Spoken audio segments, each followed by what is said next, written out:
You already know what you should do. You've known for a while now, and yet you don't do it, or you start and then you stop, or you do it perfectly for 2 weeks and then blow it up right when it starts working. Now, here's the thing. That's not laziness. That's not a discipline problem. That's not even fear of failure. That's a self-sabotage, and the reason it keeps happening has nothing to do with your habits or your systems. It has everything to do with your identity, and that's exactly what we're going to break down today. Before we get into it, I want to tell you why I can speak to this, because I know this pattern immediately. I grew up having to be responsible, aware, and resilient earlier than most. And somewhere in all of that, I developed a very sophisticated skill of getting in my own way. Not obviously, not dramatically, just quietly making myself easier to overlook. Stopping just before things got real. Choosing the safe version over the true version. It took losing my job right before COVID hit and spending a year and a half rebuilding from nothing to finally understand what was actually happening. So let me save you some time and give you what took me years to figure out. Now, here's what everyone else will tell you about self-sabotage. Build better habits, find an accountability partner, use the 2-minute rule, track your progress, and those things aren't wrong, but here's the problem. They don't work. Not long-term, not really, because they're treating the symptom, not the cause. So what's actually happening underneath all of it? Here's the truth. You are acting in perfect alignment with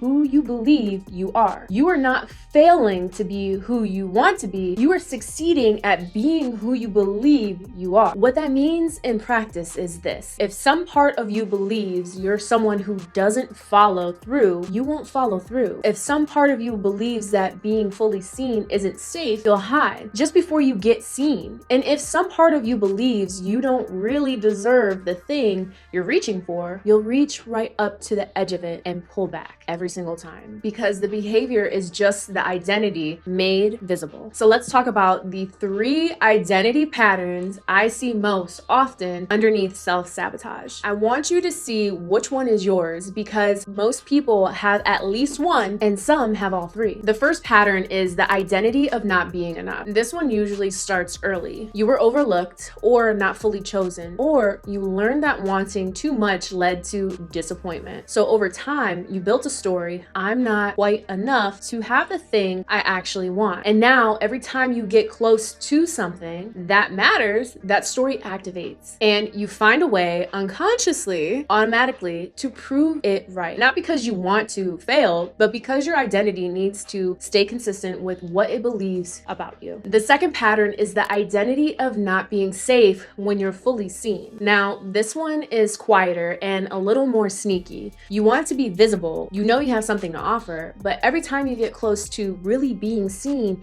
you pull back. You post and then you go quiet. You share something real and then disappear. You build momentum and then find a reason to stop. And the reason is this. Somewhere along the way, being seen taught you it wasn't safe. Maybe you were criticized when you stood out. Maybe visibility brought unwanted attention. Whatever it was, your nervous system learned the lesson, and it's still running that program today. The third pattern, and this is the one nobody talks about, is the identity of only being valuable when you're useful. You learned earlier that your worth came from what you could do for others. Being responsible, being needed, being the one who holds it together. So when you try to build something for yourself, something that's just yours, it feels wrong, selfish even, and you sabotage it. Because on some level, you genuinely don't believe you're allowed to want it. One of those 3 is yours. Maybe all 3, and just naming it is already the beginning of changing it. So let's get into the practical side, because understanding isn't enough. We need to talk about what actually changes this. There are 3 steps, and I want to be clear. These aren't habits, they're shifts. Because habits change what you do, shifts change who you are. Step number 1 is to name the identity belief underneath the behavior. Not the behavior, the belief. I keep procrastinating, the belief underneath it. I don't believe I'm capable of finishing things, or I don't believe I deserve the thing I'm working toward. Because here's what's true. The belief is the root. The behavior is just the fruit. And you cannot change the fruit by attacking the fruit. You have to go to the root. That's where all the work lives. Step number 2 is ask where that belief came from and whether you still